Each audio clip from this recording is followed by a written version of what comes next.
What is going on, everyone? I'm John from 16 Views, and last weekend I dropped an Instagram post on my personal Instagram, not my 16 Views Instagram. Just like 3 pictures of me that were, like my birthday post, 17. And so I posted these pictures, and a lot of people texted me and asked me, like, oh, John, how did you take that picture, and like, how did you edit it? So I thought I'd, make a video just kind of walking you guys through how I edited those pictures. So let's get right into it, but first, let's roll that intro.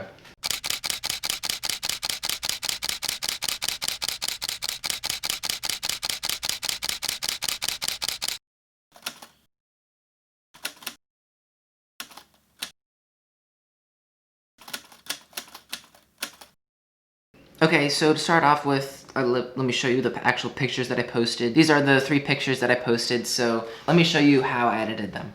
So first of all, I edited them in Lightroom on my computer, but I mean, you can do it on your phone. So this photo we just found a non-busy street. We shot it on a 50mm to get a little bit of compression, but not too much, and then at f2.2, just to, get a nice blur in the background. ISO was 500, I probably should have brought that down a little bit. You live, you learn. So for this picture, the first thing I did was I cropped it for Instagram. So the Instagram aspect ratio is 4:5, and then I cropped it quite a bit because it was a little wide, somewhere around right here. I did rule of thirds, so the top third was where the street started. I'll maybe crop it a little more later. Then I just went in. The exposure was okay. I didn't really have to do anything with the exposure, but I did bring down the highlights all the way. This doesn't look as good now, but it'll get better. This isn't necessarily, what I'm doing here isn't necessarily the order in which I did it. I just wrote down everything I did here, and then I'll walk you through, but I maybe didn't do it all in this exact order that I'm doing now. Then I went into the curves, and I just did a simple little S curve. I brought down the shadows, I brought up the highlights, and then I upped the blacks just a little bit to give them, a little of that faded look. But yeah, it was just your simple S curve. The next thing I went into was the temperature. I warmed it up just a tiny bit to 1 or 2. And then for the tint, I brought it down because it looked just a little pink, so I'm gonna put that at -5. Then I brought up the vibrance by about 9, and I brought down the saturation roughly 20. And then this is where all the magic happens. I went into the color mixer. So with the HSL, I started off with orange, and I brought the oranges down to about 12. I brought the hue of the oranges down just a little bit. Then I went into the yellows, brought it down about 64, the hue. If you see me looking over here, I wrote down all the stuff I did right here inside a little paper. So if I'm kind of looking over a lot, so that's why. Then I went over to the greens. I brought those down about 87. So I changed the hue of the greens quite a bit. I also took out the saturation of the greens by about a quarter, 24. And then I added a little bit of light to them. I wanted to brighten up those greens quite a bit, so added another 24 there. Then we went into the teals. We really changed the teal hues up, 73, or -73, sorry. And then we brought down the saturation a tad because the street was a little blue, so I wanted to make the street a little less blue, bring down that saturation because it didn't really look great. And then we did bring up the street luminance a little bit to about 37, I'd say. And then finally we went into the blues. We dropped the hue of the blue to 50, -50. And then we upped the luminance to about 9. And then I went into effects. I took the clarity up to about 30 just to give it, I don't know, kind of a more industrial feel. And I added a little bit of sharpening, but not too much. Don't go overboard with the sharpening. Since it is just me, I added a little bit of a vignette. Took it to a little bit, 11, just to add a little bit. And then I added that vignette, and now you can see it's starting to shape up a little bit. I went and I added a mask around myself.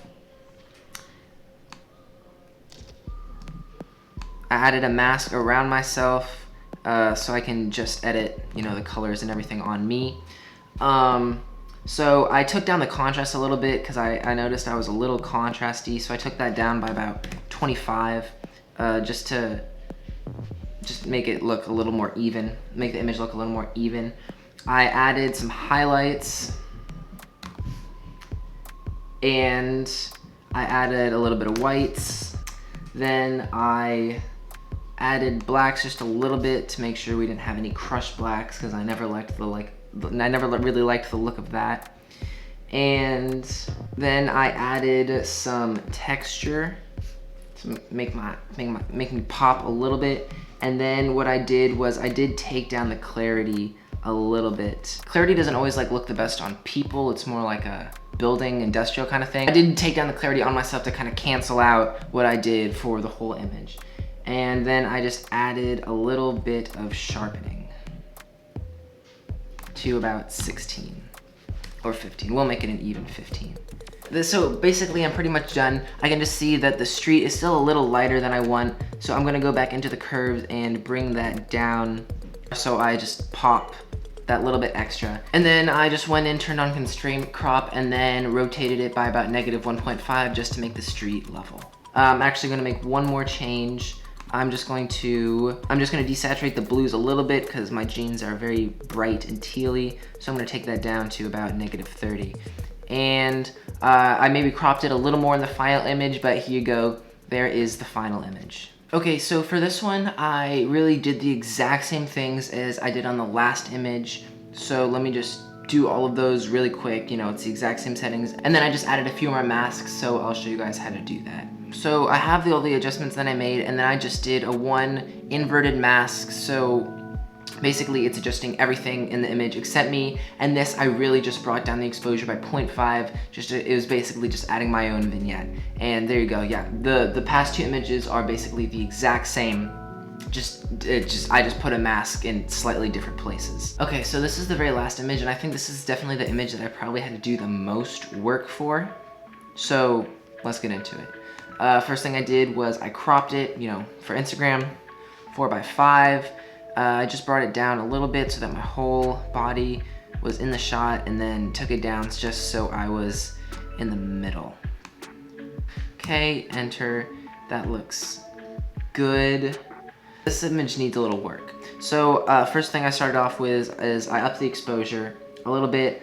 I added quite a bit of contrast, so I added about 60. Doesn't look good yet, but just stay with me, stay with me. Dropped down those highlights. I upped the shadows all the way because I was pretty underexposed. And I upped the whites by about 7, just so my shirt would pop a little bit. Then I went into the point curves, and the only thing I did was I just brought up the midtones a little bit. Then I just messed around with the color a little bit. This is a pretty blue image, so then I messed around with just the temperature a little bit. It's very blue. I added about 5 for the temperature, and then I brought the vibrance down by 7. Oh, not 70, just 7. Then I went into the HSL. I started off with the reds, and I took down the saturation of the reds just a little bit.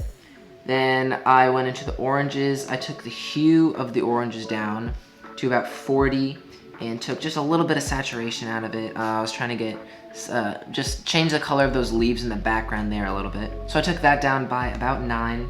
Went over to the yellows. I'm still trying to change those leaves in the back. So I dropped those down by about 90. And so now they're kind of nice orange, very fall-esque, even though it's winter. Oh well. Then I also just took down the saturation just a little bit.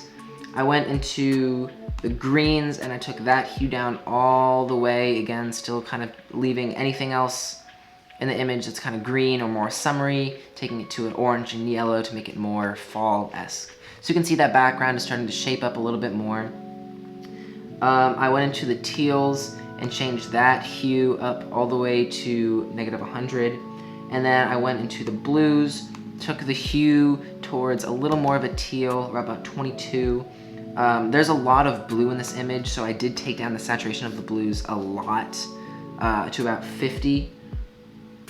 And then I added the luminance, so it makes the image, you know, a little brighter. This isn't looking good, but just stay with me, stay with me. So then I went into the color grading where I can adjust the shadows, highlights, and midtones. I put the hue at about 43. I'm going for that orange teal kind of look. So for the shadows, I gave them a little more of a yellow color, and I gave them a saturation, just very subtle. It's about 6. Then I went into the highlights and gave it some more blue tones. It's about 219, and then gave them the saturation of about 7. Oh, and then for both of them, I added the blending to 100. Now we're gonna start doing stuff with masks. This is always the best part. So I added a mask around myself, but what I did was I inverted the mask, so now it's affecting everything except me. And I just brought down the exposure just a little bit, you know, to add that kind of vignette kind of thing. Next thing I did was I put another mask in basically the exact same place, only this time I did not invert it, and I made it just over myself. So now I can adjust all the colors and everything on me. And, you know, I'm not looking too hot in this picture, not gonna lie. Kind of looking like a vampire. There's no saturation. So the very first thing I did was I took the temperature up a lot. I put it up around 40 just to warm me up quite a bit. I took the temperature up by about 0.3 to make me pop a little more from the background, because, you know, the background, I took down that exposure. So I'm gonna take it up a little bit. And then I added quite a bit of saturation just to kind of bring some color back to that. So I put it around 60 or 70. I think 70 is roughly good. I'm not popping as much from the background as I'd want to, so I'm gonna go take down the exposure just a little bit more, maybe to 4 or 5. That looks a little too much. Yeah, about 0.4. 0.4 looks good for the background. And then I just put a mask on my face just to kind of adjust it there. Yeah, so that's all I did. I just upped the exposure on my face just a little bit. And then I did go in and just draw a little mask on my leg and take the temperature down a little bit, because you can see in this area right here, it's looking a little green. So I just changed that up a little bit. But other than that, that is the final photo. I kind of like it. It's very contrasty. Oh, I did adjust the horizon just a little bit. But I kind of like this photo. It's very fall-esque. You know, I got the flannel, kind of looking pretty drippy. I wish that bus wasn't there, but I can't mask that whole bus out because it's a little too big. But I do kind of like the look of this photo. Yeah, and so there you can see, here's the final photo that I got.